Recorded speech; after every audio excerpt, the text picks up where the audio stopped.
¿Cómo podemos encontrar un equilibrio?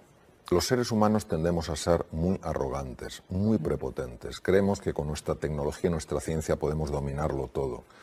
Darnos en la línea de flotación de nuestra arrogancia es darnos cuenta de que tenemos esta fragilidad y tenemos la posibilidad de abrazar esta fragilidad que para nada va en contra de nuestra grandeza. Esto es lo primero, porque si nos rebelamos contra nuestra fragilidad es imposible, desde mi perspectiva, mantener el equilibrio. Solo en la humildad uno se abre a conocer, desde la arrogancia uno se cierra a cualquier reconocimiento. Y para mantener la línea de equilibrio hay que trabajar, desde mi perspectiva, 3 dimensiones que están tremendamente entrelazadas en el ser humano, de tal manera que no se pueden separar, solo se pueden distinguir. La primera es la faceta física, la segunda la dimensión mental y la tercera es la dimensión espiritual. Por dimensión física me refiero al cuidado del cuerpo. El cuerpo no es la cárcel del alma, el cuerpo es el templo del alma. Quien no cuida su cuerpo con la nutrición, con el ejercicio, con el descanso, no está cuidando ni de su mente ni de su alma. La mente en este momento juega un papel absolutamente clave. ¿Qué ocurre con la mente humana? La mente humana tiene una serie de desviaciones que hacen que su poder, lejos de ayudarnos, a veces nos perjudique. La primera desviación es irse al pasado para lamentarse o al futuro para angustiarse. La segunda es enfocarse en lo que no quiere, enfocarse en lo que teme, en lugar de enfocarse en lo que quiere. Y la tercera es centrarse exclusivamente en lo que a uno le afecta y desestimar que otros seres humanos también sufren y posiblemente mucho más. Desestimar que otros seres humanos también quieren ser felices. Y la dimensión última, dimensión espiritual, entendida en un sentido muy amplio, es entender que la vida no es el resultado de un azar. La vida, el universo, Dios, como queramos llamarlo, es infinita conciencia e infinito amor. Es decir, no disfruta ni mandándonos castigos, ni disfruta viéndonos sufrir. Por alguna razón, todos tenemos que aprender de esta situación algo valioso para crecer como seres humanos.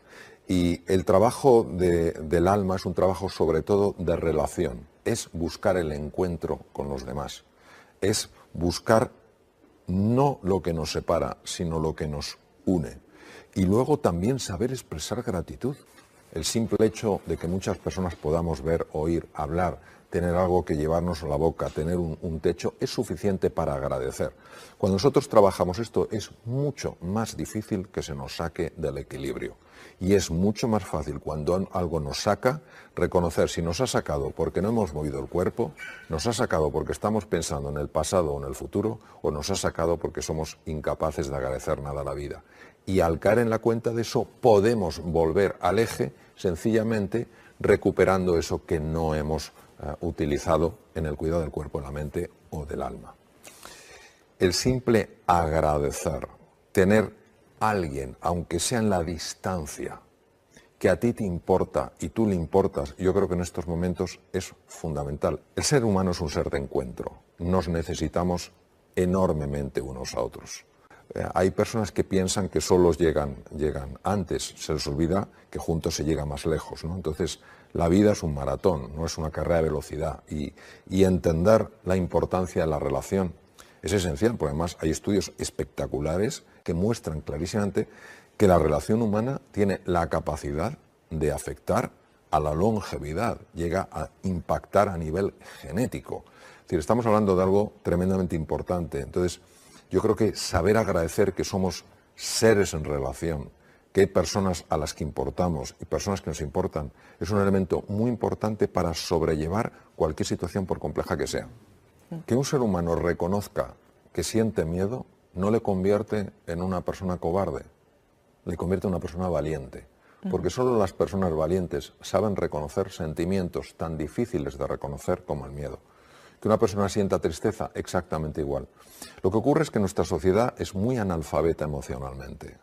Y esto ha hecho que las emociones no solo no las sepamos gestionar, es que no las sabemos ni entender.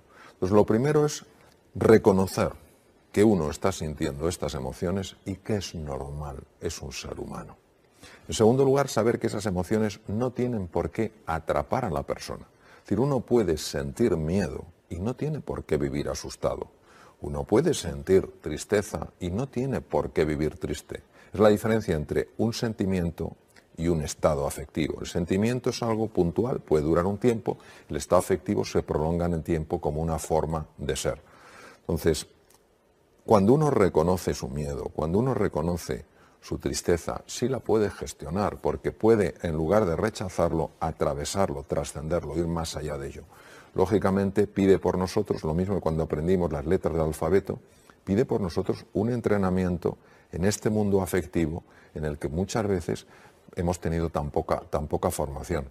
Y aquí es donde la relación con los demás nos puede ayudar tanto, porque el simple hecho de compartir con alguien cercano, en confianza, tu sentir, eso hace que automáticamente puedas ver una forma mucho más efectiva de gestionarlo. Cuando uno intenta gestionar sus afectos, sus sentimientos desde su cabeza, exclusivamente de su cabeza, es muchísimo más difícil. Si el ser humano fuera consciente, como dicen los japoneses, del kimé, del poder interior que tiene para transformar su fisiología, para transformar su perspectiva, para transformar su percepción, su forma de pensar, de sentir y de actuar, viviríamos de una forma completamente distinta. Lo que pasa es que no somos conscientes de este poder porque hay muy pocas personas que hagan trabajo interior. Nos obnubila el mundo de fuera y nos asusta el mundo de dentro. Y la vida contemplativa no solo pertenece a monjes budistas o a personas que están en monasterios llevando una vida contemplativa. La vida contemplativa es algo imprescindible en la vida de un ser humano que viva en una ciudad bulliciosa o en un entorno complejo. ¿Por qué? Porque está muy demostrado que el silencio lo que hace es parar el ruido incesante que tenemos en nuestra cabeza, lo que se llama la rumiación, y que tiene un efecto sumamente dañino a nivel del sentimiento y a nivel de la fisiología. Entonces, desde el punto de vista, aunque solo fuera médico, el silencio es absolutamente esencial. Pero es que además el silencio es muy importante porque se ha demostrado que cuando una persona entra en silencio cambia el funcionamiento del cerebro. Y una red que se llama la red neuronal por defecto, que es la que nos tiene distraídos, se apaga y se enciende la red ejecutiva central. La red ejecutiva central es la que permite que podamos procesar muchos más datos de información, tomar mejores decisiones y ser más creativos. Por eso, introducir en el día a día momentos de silencio, aunque sean 5 minutos, 2 minutos, 3 minutos, es esencial para el ser humano. Lo que pasa es que nuestra tendencia es a buscar lo utilitario, no lo útil. El silencio es muy útil, pero no es utilitario. Parece una pérdida de tiempo. Pero no es así, es como si yo riego la raíz. No es una pérdida de tiempo, no se ve la raíz, pero sí se va a ver en el tronco, en las ramas, en las hojas y en las frutas. Entonces, por eso sí vale la pena dedicar parte del día a entrar en estos momentos de silencio. La esperanza es abrirse a la posibilidad de una realidad más abundante, más rica, más satisfactoria, más alegre. Donde hay que tener cuidado es en abandonar el presente por estar constantemente proyectado al futuro. Hay que saber entender que el futuro se genera desde el presente. Es que no nos conocemos en absoluto, tenemos potencialidades enormes que ni por asomo sabemos que están ahí. Esto es debido a que es como si hubiera dos niveles, ¿eh? Un nivel más inferior, nivel 1, y un nivel más superior, nivel 2. Entonces, desde el nivel 1, que es el nivel de los órganos físicos, lo que nos llega a través de los sentidos, pues nosotros vemos una realidad y vemos pues un tipo de energía que tenemos, vemos un aspecto físico, vemos las cosas que somos capaces de hacer, el tipo de pensamientos que podemos tener. Y decidimos, sin darnos cuenta, porque esto opera fundamentalmente a nivel inconsciente, decidimos que esa realidad que percibimos es la única realidad. Cuando somos capaces de ir más allá de esa imagen, de ese diagnóstico que hemos hecho nosotros mismos, entramos en contacto con un espacio nuevo de la realidad. Ese espacio nuevo de la realidad ofrece unas posibilidades, ofrece unas oportunidades que desde el otro nivel no se pueden ver. Por eso, invertir tiempo en conocerse, invertir tiempo en comprenderse desde el nivel más inferior parece un absurdo. Es como si yo me metiera a explorar algo que está vacío, que está hueco y que por tanto no significa más que estoy perdiendo el tiempo.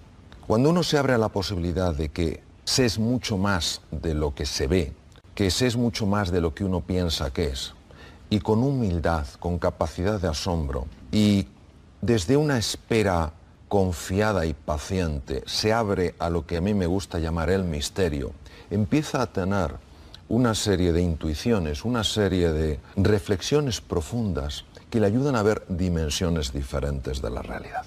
Y en el siglo V a.C. ya había médicos que se habían dado cuenta de que cuando se invitaba a un ser humano a subir de nivel mental, algo empezaba a pasar en su organismo. Ellos no sabían lo que era.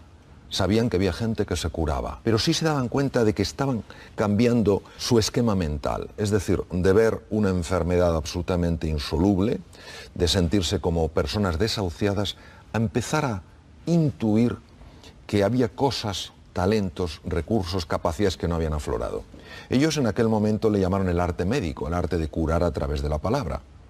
Hoy se conoce como psiconeuroendocrinoinmunología. Este nombre tan complejo lo que viene a decir es que los esquemas mentales, los esquemas de pensamiento sí afectan al cuerpo, que los esquemas mentales sí producen cambios hormonales, que los cambios hormonales sí afectan a los 60 trillones de células que tenemos en el cuerpo. Es decir, no estamos hablando de algo esotérico, extraño, fantasmagórico, estamos hablando de un potencial real del ser humano que está accesible. Pero claro, está accesible desde un nivel de conciencia superior, es decir, cuando uno se abre a una realidad que va más allá de lo que los sentidos muestran. Eso se entrena siguiendo lo que se llaman los valores. ¿Qué son los valores? Los valores es todo aquello que perfecciona un ser humano. Es decir, si yo quiero, por ejemplo, tener experiencias nuevas de salud, experiencias nuevas de tranquilidad, experiencias nuevas de confianza, a nivel biológico, lo que tengo que hacer es, número 1, descansar correctamente. Número 2, comer de forma correcta. Y número 3, hacer ejercicio físico. ¿Por qué? Porque eso es un valor. ¿Qué define un valor? ¿Una cultura? No, un valor lo define mi naturaleza. Mi naturaleza me dice que si yo soy cuidadoso con lo que como, si soy cuidadoso con mi descanso, si soy cuidadoso con mi ejercicio físico, yo accedo a otro nivel. Hay una serie de valores que lo que hacen es poco a poco irnos subiendo de nivel. Cuando esos valores están integrados en nosotros plenamente, es decir, forman parte de lo que somos, se llaman virtudes. Por ejemplo, la generosidad. Cuando tú buscas cómo añadir valor a la vida de otro ser humano, aunque tú no ganes nada, aunque no te lo agradezca, aunque no te valore, aunque no suba tu estatus, te darás cuenta de que empieza a ocurrir algo en ti. Empiezas a pensar de una forma distinta, empiezas a sentir de una forma distinta, empiezas a ver cosas que antes no veías. La amistad. Cuando sabes estar a la altura de un amigo, cuando sabes estar a la altura del desafío, te das cuenta de que algo en tu interior empieza a ser transformado. La valentía. Cuando te atreves a pesar de tu miedo, cuando defiendes aquello que es valioso y que nadie lo está defendiendo, cuando te arriesgas a no ser popular, te das cuenta de que empieza a cambiar tu vida. Este es un trabajo, es un entrenamiento que dura todo lo que la persona dura. Lo que ocurre es que nos va llevando a un nivel desde el cual se accede a una perspectiva completamente nueva. ¿Qué pasa? Que si yo un día estoy irritado, un día estoy enfadado, un día estoy resentido y me encuentro con una persona que está en el otro nivel y que frente a mi irritación él me transmite serenidad, frente a mi agresión él me transmite paciencia, frente a mi egoísmo él me transmite bondad, eso empieza a impactarme a un nivel para mí desconocido porque no es lo que espero. Lo que espero es una reacción en el mismo nivel que la mía, no una respuesta desde otro nivel. Entonces, esa persona, de manera directa, está llamando a lo mejor que hay en mí. Me está invitando, no obligando, proponiendo a que yo también ascienda de nivel. Claro, imaginémonos un mundo donde todos nos ocupáramos un poco más unos de otros, donde todos estuviéramos menos obsesionados con acumular, con tener poder, con dominar, con tener estatus, con tener prestigio. Yo creo profundamente en la capacidad transformadora de la sociedad. Lo que no creo es que la sociedad pueda ser transformada si el individuo primero no se transforma. La propia inteligencia del ser humano es una inteligencia que crece en colaboración, que crece en cooperación. La gran ventaja competitiva del ser humano no es sencillamente que tiene un cerebro más avanzado que otras criaturas, es que es un cerebro que en un momento de la historia supo colaborar. En un mundo en el que estamos tan marcado por la incertidumbre, por la ambigüedad, por el cambio, o aprendemos a cooperar, o aprendemos a ayudarnos, o aprendemos a respetarnos, o sencillamente es que no tenemos futuro. Hoy sabemos que uno de los problemas que está padeciendo la sociedad moderna es que además de que estamos permanentemente en esta situación de tensión, no nos tomamos en serio los periodos de descanso. Yo quisiera resaltar que el periodo de descanso no es una pérdida de tiempo, que no nos tenemos que sentir culpables, ni avergonzados, ni asustados por qué van a pensar los demás. El periodo de descanso es como el sueño. Cuando una persona no duerme una media de 7 horas diarias, sabemos de forma clara que afecta a su sistema de defensa, que afecta al funcionamiento de su tubo digestivo, que empeora la memoria, que empeora la eficiencia. Pero muchas veces todo esto que no sea el hacer, lo vivimos como una pérdida de tiempo. Es absolutamente necesario que busquemos espacios a lo largo del día, sencillamente son 4 o 5 minutos, dar un pequeño paseo, oír algo de música, cerrar los ojos, algo para recuperarnos, es imprescindible. Si una persona no busca estos periodos de recuperación, automáticamente el organismo se resiente. Hay que tener en cuenta que parte de la presión social que las personas experimentamos y que de alguna manera hace que intentemos adaptarnos de acuerdo a esta presión, es muy contraproducente desde el punto de vista de la salud. Muy contraproducente. Es decir, el hecho de que los niños tengan que hacer tareas hasta horas elevadas de la noche, el hecho de privarnos de sueño porque tenemos que rendir más, es absolutamente contrario al funcionamiento del cuerpo. Absolutamente contrario. Es completamente distinto a lo que necesitamos si queremos ser más eficientes. Una persona que se va privando de periodos de descanso, que se va privando del sueño necesario, con el tiempo bajará la eficiencia, sin duda. Y además sabemos que repercutirá físicamente en su cuerpo. Cuando una persona, por ejemplo, se ve en el paro, puede verse frente a 2 tipos de amenazas. La primera amenaza es la amenaza lógica de no poder hacer frente pues, a cosas que son vitales, los colegios de los hijos o su propia hipoteca, lo que sea. Eso por un lado. Y por otra parte, es la amenaza a su propia sensación de dignidad personal. Muchas veces pensamos que si no tienes trabajo, pues es una persona que no vales. Cuando eso no es así, hay montones de personas que no tienen trabajo y van a una barbaridad. ¿Qué ocurre? Pues que el ser humano a nivel mental se siente amenazado. Activa de forma natural los mecanismos de supervivencia. Ataque, por eso se vuelve normalmente, habitualmente, más agresivo, más irascible. Huida, en cuanto se mencionan ciertos temas, siente que no forma parte y tiende a aislarse, o bloqueo. El bloqueo es una situación muy habitual de ver y se debe a lo siguiente. Una vez que se ha activado el mecanismo de supervivencia, se produce un cambio drástico en el riego sanguíneo del cerebro. La parte anterior de nuestro cerebro, justo la que está situada detrás de la frente, es básica para ver las cosas con perspectiva, para tomar decisiones de largo alcance. Sin embargo, esta parte, el propio cerebro no considera que sea necesario tenerla activa y se lleva la sangre a la parte que sí es necesaria cuando uno está haciendo frente a una amenaza, que son centros profundos del llamado sistema límbico. Claro, esto es una paradoja, porque realmente una persona que lo que necesita es tener una zona prefrontal perfectamente regada, con buen metabolismo, experimenta justo lo contrario. Y hay 3 mecanismos que sabemos que son potentes para devolver el riego a la zona prefrontal. El primero, aunque nos cueste, es buscar la comunicación. Es terrible el efecto que tiene el aislamiento. Y cuando una persona empieza a aislarse, no esperemos que nos pida ayuda. Se siente demasiado avergonzada, se siente demasiado empequeñecida. Hemos de ser nosotros los que nos mostremos accesibles y cercanos a esa persona. Esto se da con especial frecuencia en los hombres, esta tendencia al aislamiento. Luego, lo primero es buscar la comunicación. Y si la persona no la provoca, porque probablemente no la provocará, continuamente transmitirle que estamos ahí, que estamos cerca. En segundo lugar es el ejercicio físico. No puedo describir con palabras el impacto que tiene el cuerpo en los procesos mentales. En tercer lugar, tiene mucho poder, tiene una gran potencia la forma en la que dirigimos la atención. En lugar de quedarnos envueltos y atrapados en preguntas de ¿por qué a mí? ¿Por qué me ha pasado a mí? ¿Yo no me merezco? Cambiar por completo el foco de la pregunta. ¿Qué puedo sacar de aquí que sea valioso? ¿Qué otras opciones hay? ¿A quién le puedo pedir ayuda? ¿Qué hay de valor en mí que todavía no he expresado? ¿Qué nuevas posibilidades podría empezar a buscar? Lo que se trata no es de encontrar la respuesta a la pregunta, lo que se trata es de cambiar el riego cerebral. No podemos encontrar la respuesta a la pregunta mientras la parte anterior del cerebro no tenga riego sanguíneo. La pregunta es lo que nos va a llevar a que esa zona sea la que se ponga a buscar. Mientras no salgamos de lo que se llama el secuestro amigdalino, que es el secuestro por estas estructuras cerebrales de los procesos mentales, no podemos encontrar opciones. ¿Aconsejas no perder la esperanza? Lo único real es el presente. Todo sucede en el presente. Lo que pasa es que hay una parte de la mente humana que tiene una tendencia inmensa a no estar en el presente y a estar en el pasado o en el futuro. Esto puede tener una connotación negativa o puede tener un aspecto positivo. ¿Cuándo tiene una connotación negativa? Tiene una connotación negativa cuando estoy tan apegado a mi pasado que todo lo que yo proyecto en el futuro es sencillamente una continuidad del pasado. Entonces el pasado ya no me está influyendo, sino que me está determinando. ¿Cuándo tiene un impacto positivo? Tiene un impacto positivo cuando yo me digo a mí mismo, yo sé que lo único real es el aquí y el ahora. Ahora bien, yo tengo esta capacidad de proyectar el futuro. ¿Qué futuro puedo proyectar que genere en mí la suficiente ilusión como para que me dé fuerza en el presente?